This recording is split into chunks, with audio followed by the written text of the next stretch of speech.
주님께서 모세에게 말씀하셨다. 누구든지 주에게 거룩한 제물을 바치는데 어느 하나라도 성실하지 못하여 실수로 죄를 저지르면 그는 주에게 바칠 속건 제물로 가축대에서 흠없는 순양 한 마리를 가져와야 한다. 성소의 세겔 표준을 따르면 속건 제물의 값이 은 몇 세겔이 되는지는 내가 정하여 주어라. 그는 거룩한 제물을 소홀히 다루었으므로 그것을 보상하여야 한다. 그러려면 그는 자기가 바쳐야 할 것의 5분의 1을 보태어 그것을 제사장에게로 가져가야 한다.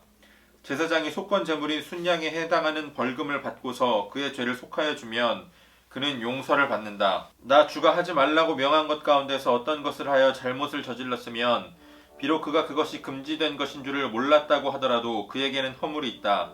그는 자기가 저지른 악행의 결과에 책임을 져야 한다. 그는 가축대에서 흠없는 순양 한 마리를 제사장에게 가져가야 한다. 속건제물로 바치는 값은 네가 정하여 주어라. 그리하여 그가 알지 못하고 실수로 저지른 잘못은 제사장이 그의 죄를 속하여 주면 그는 용서를 받는다. 이것이 속건 제사이다. 그는 주를 거역하였으니 이 일에 책임을 져야 한다. 주님께서 모세에게 말씀하셨다. 누구든지 나 주에게 성실하지 못하여 죄를 지으면 곧 이웃이 맡긴 물건이나 담보물을 속이거나 도둑질을 하거나 이웃의 것을 강제로 빼앗거나 남이 잃어버린 물건을 줍고도 감추거나 거짓 증언을 하거나 사람이 하면 죄가 되는 일들 가운데서 어느 하나라도 하면 그래서 그가 그런 죄를 짓고 유죄 판결을 받으면 그는 자기가 강도질을 하여 훔친 물건이든 강제로 빼앗아서 가진 물건이든 맡고 있는 물건이든 남이 잃어버린 물건을 가지고 있는 것이든 거짓으로 증언하면서까지 자기의 것이라고 우긴 물건이든 모두 물어내야 한다. 그는 이 모든 것을 모자람이 없이 다 갚아야 할 뿐 아니라 물어내는 물건값의 5분의 1에 해당하는 값을 보태어 본래의 임자에게 갚되 속건제물을 바치는 날로 갚아야 한다. 그는 주에게 바치는 속건제물을 제사장에게 가져가야 한다. 그것은 양떼 가운데서 고른 흠없는 순양 한 마리로서 그 속건제물의 값은 네가 정하여 주어라. 제사장이 주 앞에서 그의 죄를 속하여 주면 그는 사람이 하면 죄가 되는 일들 가운데서 어느 하나라도 하여 지은 그 죄를 용서받게 된다. 아멘. 3월 7일 월요일, 오늘 매일 성경 본문은 레위기 5장 14절에서 6장 7절까지의 말씀입니다. 오늘 본문은 하나님께서 모세에게 말씀하시는 것으로 시작됩니다. 5장 13절까지 하나님께서 속죄제에 대한 말씀을 주셨는데 이제 그 말씀을 마무리하고 또 이제 속건제에 대한 말씀을 이어서 주고 계신 겁니다. 속죄제와 속건제라고 하면 듣기에도 비슷하지만 그 의미도 비슷한 부분이 많아서 이것을 이해하려면 조금 헷갈리는 부분이 많이 있습니다. 실제로 어제 우리가 묵상했던 레위기 5장 6절의 말씀에서도 세번역 성경이 속건제물이라고 번역하고 있는 것을 개역개정은 그냥 속죄제라고 번역하고 있는데요. 이렇게 같은 단어를 놓고 그 용어를 섞어서 사용할 만큼 그 의미가 상당히 헷갈릴 수 있는 부분입니다. 그래서 이 두 가지에 대해서 간략하게 비유를 들어서 설명을 해보자면 물론 정확한 예는 아닙니다. 그러나 그냥 대략적으로 이해하기 위해서 한번 비유를 들어보겠습니다. 제 아들이 이제 7살인데요. 제가 아들과 장난을 치다가 제 아들이 저를 이렇게 때렸습니다. 제 아들이 저를 때렸어요. 그러면 그걸 어떻게 해결해야 되나요?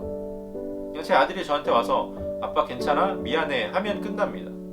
제가 실제로 7살 아이한테 맞았다고 해서 어떤 피해를 입었겠습니까? 그냥 사과하면 끝나는 거예요. 그런데 만약에 제가 길을 지나가던 어떤 사람과 시비가 붙었어요. 그래서 그 사람이 저를 때렸는데 제 이빨이 하나가 나갔습니다. 그 사람이 저에게 사과만 하면 모든 일이 끝날까요? 치료비 받아야죠. 또 합의금도 아마 제가 받을 수 있을 겁니다. 제가 처음 드렸던 비유가 속죄제의 의미와 비슷하다라고 보시면 될 것 같고요. 또 두 번째, 제가 행인과 시비가 붙었을 때의 그 비유를 속건제와 비슷하다라고 보시면 될 겁니다. 속죄제가 죄를 용서받는 것에 초점을 두고 있다면 속건제는 내가 지은 죄로 인해서 그에 따르는 후속적인 문제들에 대한 책임을 지는 것을 의미합니다. 제가 여러 가지 예를 들고 이렇게 설명을 한다고 해도 영상이 너무 길어지면 다 편집이 될 거기 때문에 일단 오늘 본문으로 좀 들어가 보도록 하겠습니다. 먼저 5장 14절로 19절까지의 말씀은 하나님께 드려야 할 것을 정직하게 다 드리지 못했을 때, 혹은 그 성소에 있는 어떤 물건들에 피해를 입혔을 때에 그가 드릴 수 있는 속건 제사에 대해서 말하고 있습니다. 속건제에 있어서 하나님이 요구하시는 제물은 단 하나의 제물입니다. 바로 숫양입니다. 그러므로 속건제를 드려야 하는 사람은 속건제물로 양을 드려야 했습니다. 그리고 오늘 본문 말씀에 설명하고 있는 것처럼 흠없는 숫양 가운데에 어느 정도 값어치가 어느 정도의 가치가 나가는 양을 드릴 것인가는 제사장이 정하는 몫이었습니다. 그래서 제사장이 정한 그 값어치에 해당하는 그 순양을 드려야 합니다.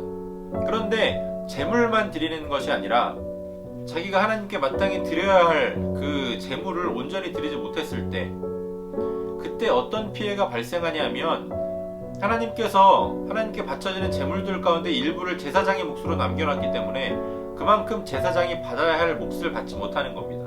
그래서 그는 하나님 앞에 속건 제물을 드릴 때에 자기가 못 드린 만큼을 갚아서 드려야 하는데 거기에다가 원래 드려야 했던 것에 20%를 더해서 마치 가산세처럼 더해서 드려야 했습니다.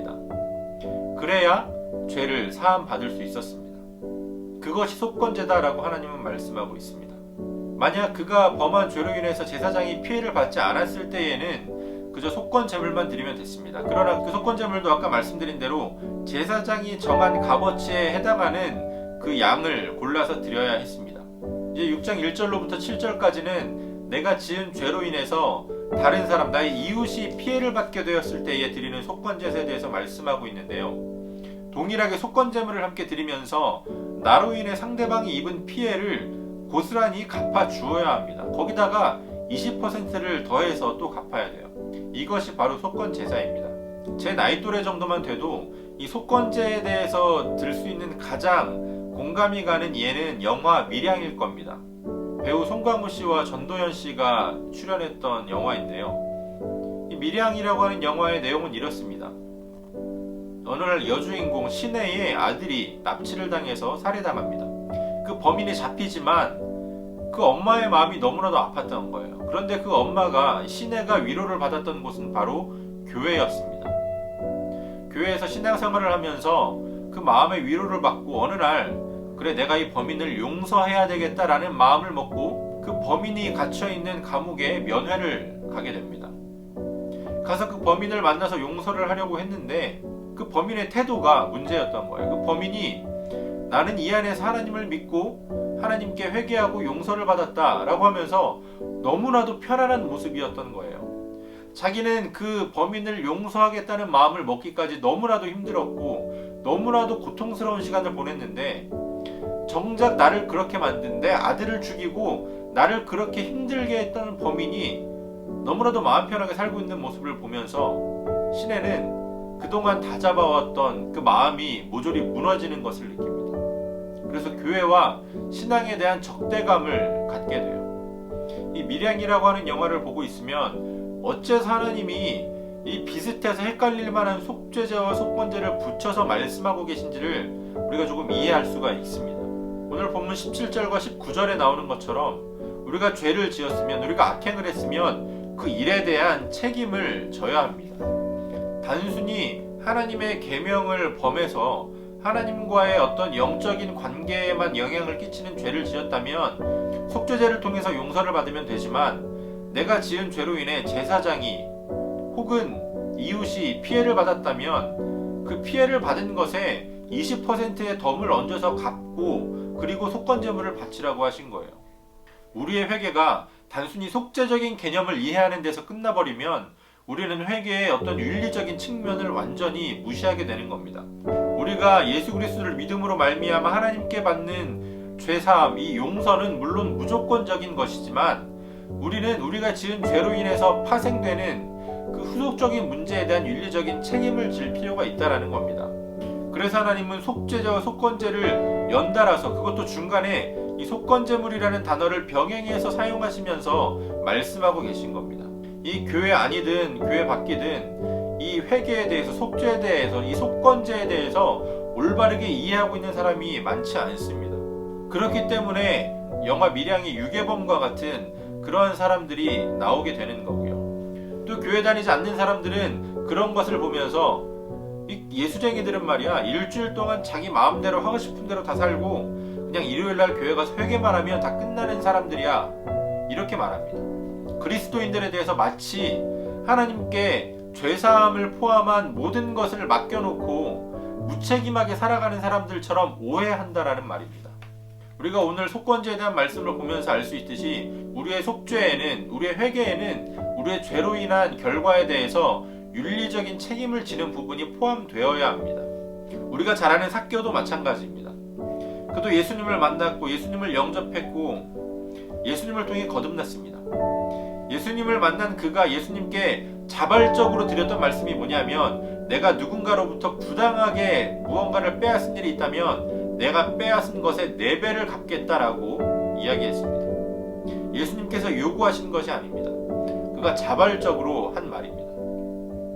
율법은 20%를 더해서 갚으라고 하지만 삭개오는 자발적으로 4배를 갚겠다고 했습니다. 여러분, 오늘 이것이 속건제가 우리에게 말씀하고 있는 회개의 참된 모습입니다. 삭개오와 마찬가지로 우리의 죄사함도 하나님의 은혜 가운데에 값없이 예수님을 믿음으로 이루어집니다. 그러나 내가 정말로 인격적으로 예수님을 만났고 예수님의 복음을 받아들였고 내가 예수님의 십자가의 보혈을 통해서 거듭났다면 삭개오와 같은 윤리적인 실천의 결단, 실천의 행동이 분명히 뒤따를 수밖에 없을 겁니다. 그것이 자연스러운 모습입니다. 여러분, 회개 뒤에 숨지 마십시오.